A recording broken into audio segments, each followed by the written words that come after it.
Hi, I'm Liz Holmes, And I'm John Holmes. and we've been married for 35 years. Correct.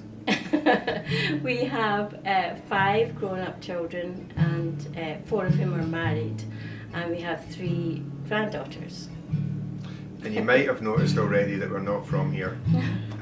We've moved to Minnesota because all our children have basically moved to America and settled down, and most of them here, and our grandchildren are here. So we wanted to be closer to them, and also to my baby brother, who happens to be Father Tony O'Neill. We like it here. We've been visiting for a long time, but we haven't lived through a whole winter yet, so we'll let you know how we get on in March or April when the weather improves again.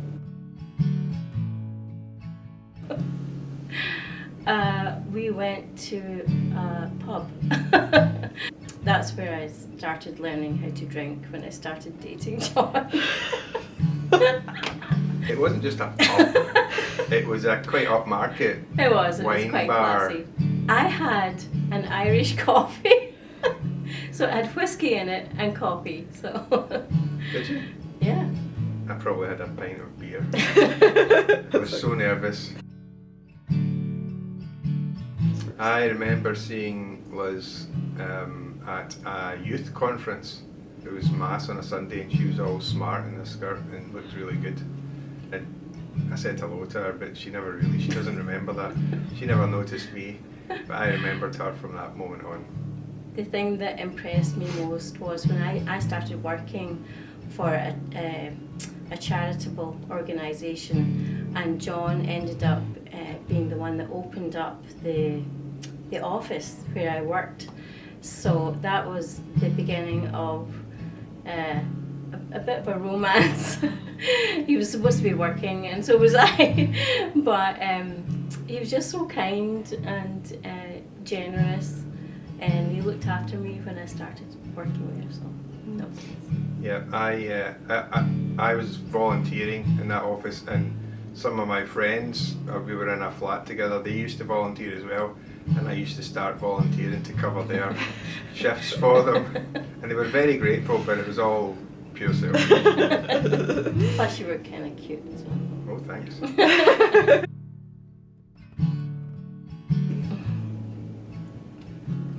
Bookworm. Very good. I'm going to go for vivacious. Oh. That's a compliment, yeah. I think you changed. Too late, you've said it now.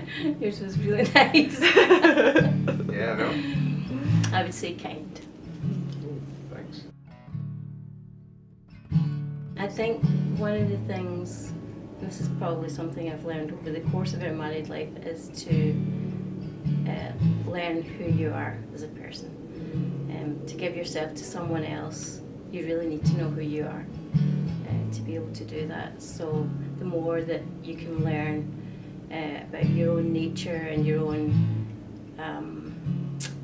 reactions to things, then that's really helpful when you're in an intimate relationship with someone else. Yeah, I would say I've got 2 pieces of advice. One is entrust everything to God, and keep bringing everything back to God, and say, "Oh God, help me," quite a lot. And the second piece of advice is for my son-in-law. You mentioned Eamon, and my new son-in-law. Keep laughing at your father-in-law's jokes and keep supplying him with whiskey, and you'll do okay. Oh. We are looking forward to the Cana dinner. It's going to be fun, a nice relaxed evening, good food, good company, some wine. We're going to share a little bit, talk at some point during the dinner, once everyone's had a few glasses of wine to warm you up, and we're going to talk about marriage, our marriage, really, as we've learned that it's a mission to love each other, to love our kids, to love others who come our way, to love God, and just how the church's understanding and insight has really helped us. Yeah, and also it's just a really great chance to gather together as couples and to really celebrate the gift of marriage. It's so underrated nowadays, and to be encouraged and to really support one another, and also to have just a lot of fun. And hopefully there'll be some funny stories that we can tell. I might even have some about Father Tony. Mark in your diary, Saturday 11th February, 6 p.m. after the Vigil Mass, the Cana dinner at St John Newman in the large social hall. You can sign up online at the parish website. Yeah. And also there'll be really good food, good company, and good wine, I'm sure too. And we hope to see you there.